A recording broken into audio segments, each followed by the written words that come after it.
আসসালামু আলাইকুম।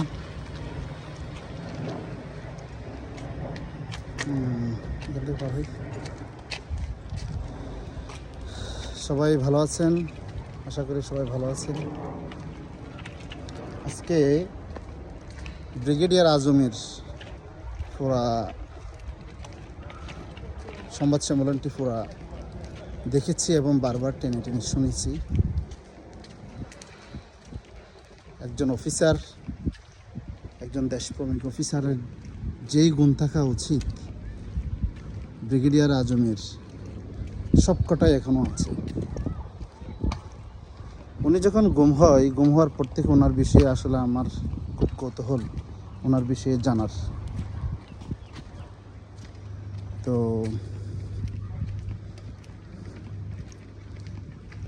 ব্রিগেডিয়ার আজমকে আমরা 8 বছর পরে আল্লাহ আমাদেরকে দেখার সুযোগ দিয়েছেন, আলহামদুলিল্লাহ।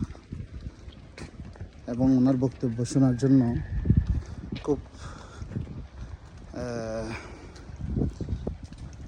এক বুক আশা নিয়েছিলাম। সেটা শুনেছি, পুরো বিস্তারিত বক্তব্য শুনেছি। একজন মানুষের উপর শতাব্দীর পর শতাব্দী, বছরের পর বছর, আমি বলবো এটা যুগের পর যুগ। কারণ উনি তখন ওনার বক্তব্য উনি বলেছেন আওয়ামী লীগ সরকার যখন 96-তে ক্ষমতায় আসে, ওনার মেজর থেকে লেফটেন্যান্ট কর্নেল পদবিতে যে ওনার প্রমোশন ছিল সেটা 5 বছর আটকিয়ে রাখে। ওনার বাবাকে, প্রফেসর গোলাম আজম হওয়ার কারণে ওনার বাবাকে ওনার বাসায় থাকতে দেয়নি, যেতে দেয়নি, সেনানিবাসে ঢুকতে দেয়নি। এই যে জুলুম ওই সময় হয়েছে। পরবর্তীতে আবার আওয়ামী লীগ ক্ষমতায় আসার পর 2009 সালে ওনাকে বিনা কারণে এক নোটিসে ওনার সব কিছু কেড়ে নিয়ে ওনাকে এক কাপড়ে বের করে দেওয়া হয়েছে সেনাবাহিনী থেকে। এবং সেটা করেও শেষ হয়নি। একটা অফিসারকে একটু শাস্তি দিয়েও তারা শেষ করেনি। কিছুদিন যেতে না যেতেই কোনো কারণ ছাড়া একজন অফিসারকে, একজন দেশপ্রেমিক অফিসার যে 30 বছর সেনাবাহিনীকে, বাংলাদেশকে সেবা দিয়েছে, এই অফিসারকে তারা কি করলো? রাতের আধারে বাসার থেকে টেনে হিসেবে বের করে গুম করে ফেললো। কি আফসোস! গুম করলো তাও কয়েকদিনের জন্য না, বিনা কারণে, বিনা অপরাধে গুম করে ফেললো। গুম করেছে তাও সেটা কয়েকদিনের জন্য না। আপনার 8 বছর একটা মানুষকে পৃথিবীর আলো বাতাস কিছুই দেখতে দেয়নি। বাহ! আমি তো বলি আওয়ামী লীগের খুব কি সব সেনাবাহিনীর উপরে? ক্ষমতায় আসা মাত্র 57 জন অফিসারকে আপনারা মেরে ফেললেন।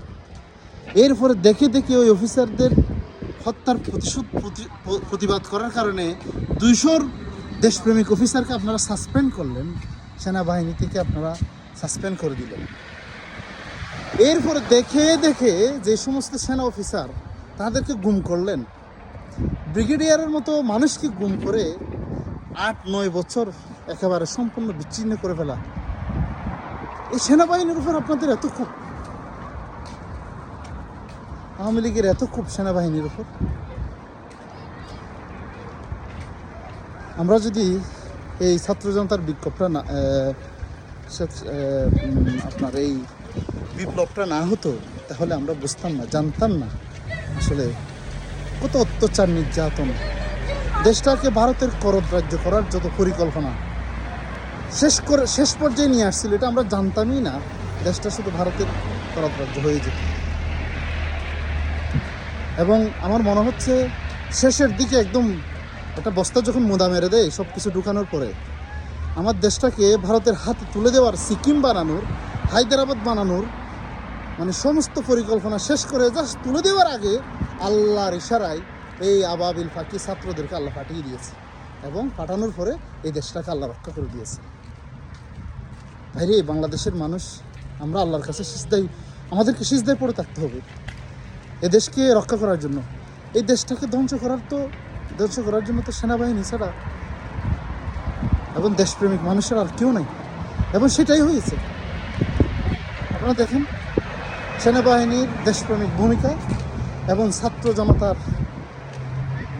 দেশপ্রেমে তাদের রক্ত, এই কারণে আমাদের দেশটা আজকে স্বাধীন হয়েছে। নাহলে এই ভারতের হাতে আমাদের দেশ আগামী 5 বছর যদি 5 বছর সময় যদি টিকতে পারতাম আওয়ামী লীগ, তাহলে কিন্তু এই দেশ আর আমরা খুঁজে পেতাম না, স্বাধীন দেশ হিসেবে আমরা দাবি করতে পারতাম। আল্লাহ আমাদেরকে অনেক বছর বাঁচিয়ে দিয়েছে। এই সেনা অফিসারদেরকে গুম, হত্যা, নির্যাতন করা হয়েছে, যেভাবে মামলা মোকদ্দমায় দিয়ে সেনাবাহিনীকে একেবারে মেরুদণ্ড ভেঙে দেওয়ার ব্যবস্থা করা হয়েছে। আল্লাহ সেখান থেকে আমাদের দেশকে রক্ষা করেছে, আলহামদুলিল্লাহ। আল্লাহর কাছে শুকরিয়া, মাথা অবনত করে সবসময় আল্লাহর কাছে শুকরিয়া আদায় করি। এবং আরেকটি বিষয় আজকে সরকারকে বলি, এই যে গুম, হত্যা, নির্যাতন করা হয়েছে তার সুষ্ঠু তদন্ত করুন।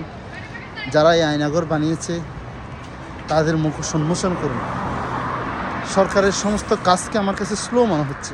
আপনারা যোগ্য ব্যক্তিদেরকে বসান, ব্রিগেডিয়ার আজমিকে বসান। এই আজমি তো কোনো অংশে যোগ্যতায়, নেতৃত্বে কোনো অংশেই কম না। এই লোকগুলারে বসাই দেন। শুধুমাত্র জামায়াতের আমিরের ছেলে হওয়ার কারণে এই আজমিকে সমস্ত দেশ সেবা থেকে সম্পূর্ণ বঞ্চিত করা হয়েছে।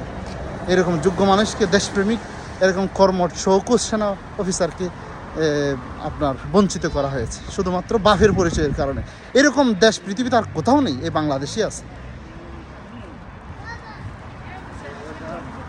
আজমিকে এই বিপ্লবী সরকারের, অন্তর্বর্তীকালীন সরকারের গুরুত্বপূর্ণ পোস্ট দেন, দেখেন এই লোক কী করে। আপনারা কোন সুবিধাভোগীদেরকে নিয়ে আসেন, ব্রিগেডিয়ার সাখাতের মতন মানুষের নিয়ে আসেন যে সবসময় সুবিধাভোগী, এই লোকগুলোরা দেন। আপনাদের কাজ কত দ্রুত কীভাবে করতে হয় ওনারা আপনাদেরকে চোখে আঙ্গুল দিয়ে দেখাই দিবে। ভালো থাকবেন সবাই। আবারও বলি, স্বাধীন বাংলাদেশ জিন্দাবাদ। বাংলাদেশ স্বাধীন হোক। আমাদের নতুন জেনারেশন, আমাদের নতুন ভবিষ্যতের জেনারেশন যেন সুখী শান্তিতে বাংলাদেশে থাকতে পারে, সেই দোয়াই করি। ভালো থাকবেন। আসসালামু আলাইকুম।